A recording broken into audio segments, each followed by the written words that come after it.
Bonjour chers élèves et bienvenue dans cette nouvelle séance de français et je vous propose aujourd'hui une leçon sur les mots invariables et en particulier les prépositions.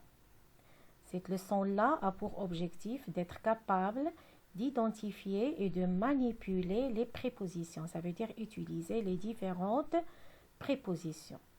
Alors une préposition c'est quoi? Alors, une préposition est un mot invariable qui se place entre deux groupes de mots.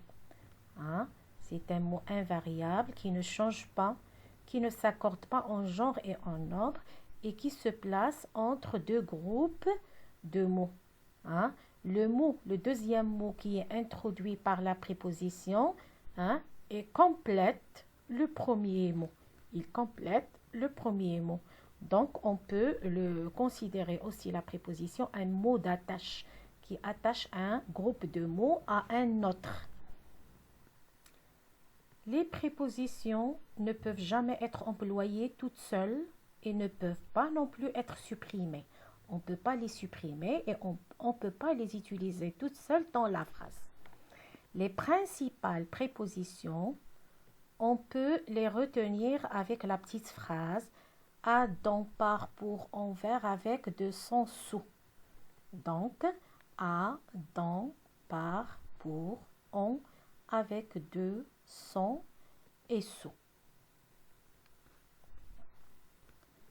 On a également des locutions prépositionnelles. Ça veut dire des expressions formées avec des prépositions. Ces expressions-là, comme à cause de, en vue de, avant de, jusqu'à, jusqu'au et ainsi de suite. Donc, comme on a dit, les prépositions servent à mettre en relation un mot ou bien un groupe de mots avec son complément. Alors, ces compléments-là, ces compléments-là peuvent être de nature et de fonction variées.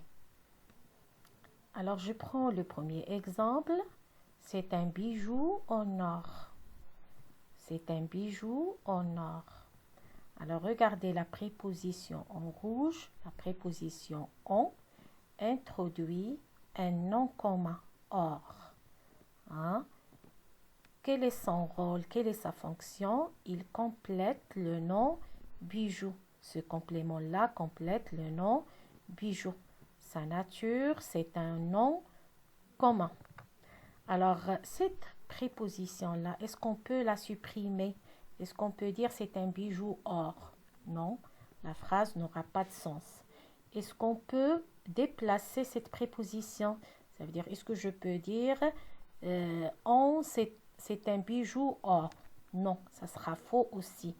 Donc, la préposition ne peut pas être supprimée ni déplacée, ni on ne peut pas la laisser seule dans la phrase aussi. Je ne peux pas dire c'est un bijou en. Je passe deuxième exemple. Il donne rendez-vous à cette nouvelle famille. Il donne rendez-vous à cette nouvelle famille. Donc la préposition à ici introduit un groupe nominal. Cette nouvelle famille. Donc la nature de ce complément introduit par la préposition à est un groupe nominal. Sa fonction, c'est un complément d'objet indirect qui complète le verbe donner. Il donne à qui? À cette nouvelle famille. Donc, la nature, c'est un groupe nominal. Fonction, complément d'objet. Le troisième exemple, j'ai eu de très mauvaises notes. J'ai eu de très mauvaises notes. Alors, à cause de toi.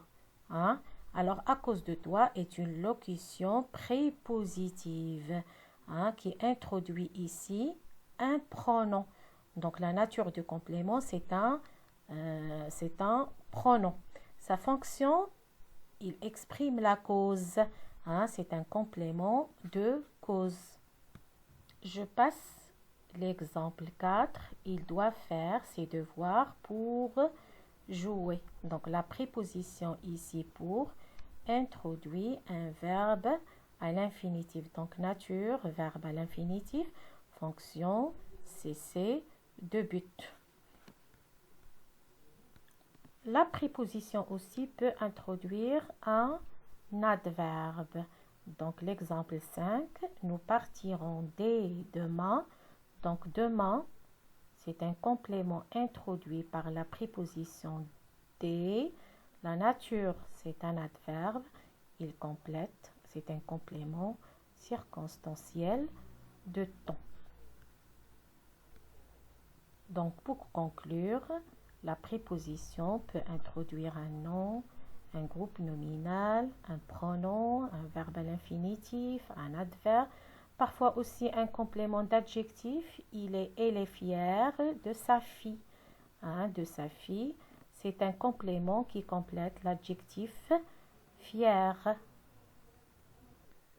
Attention à ne pas confondre préposition et adverbe. Donc, puisqu'on a dit que les prépositions sont toujours suivies d'un complément, les adverbes, non.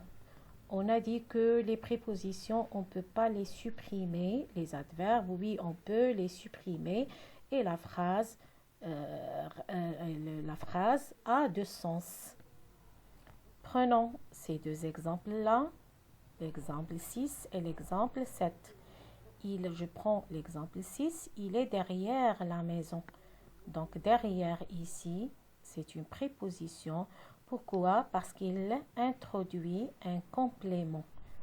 Il introduit un complément. Il sert à introduire un cessé de lieu ici. Il est derrière la maison. Par contre, dans la phrase 7, il s'assoit derrière. Donc derrière, ce n'est pas une préposition ici, mais c'est un adverbe, parce qu'il n'introduit pas un complément.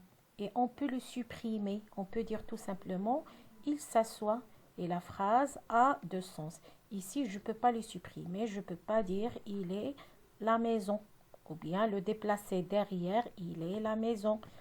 Ou je ne peux pas dire « il est derrière ». Donc la phrase n'aura pas de sens. Donc pour conclure, les prépositions toujours introduisent des compléments. Par contre, les adverbes, non. Donc, pour conclure, on peut dire que les prépositions sont des mots invariables, c'est-à-dire qu'elles n'ont pas de genre, pas de nombre et elles ne s'accordent jamais. Aussi, on peut dire que les prépositions se placent entre deux groupes de mots. Le deuxième groupe de mots introduit par la préposition complète le premier. Alors, c'est un complément. Il faut retenir aussi les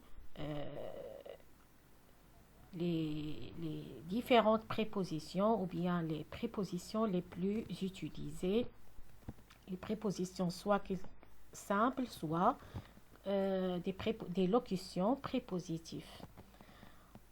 Il faut retenir aussi que les compléments, les prépositions peuvent introduire un nom, bien un groupe nominal, un adjectif, un verbe à l'infinitif ou bien un adverbe. Pour plus de précision, vous pouvez consulter la page 166 dans votre manuel de français. Et je vous invite aussi de faire les exercices 2, 4, page 167. À bientôt.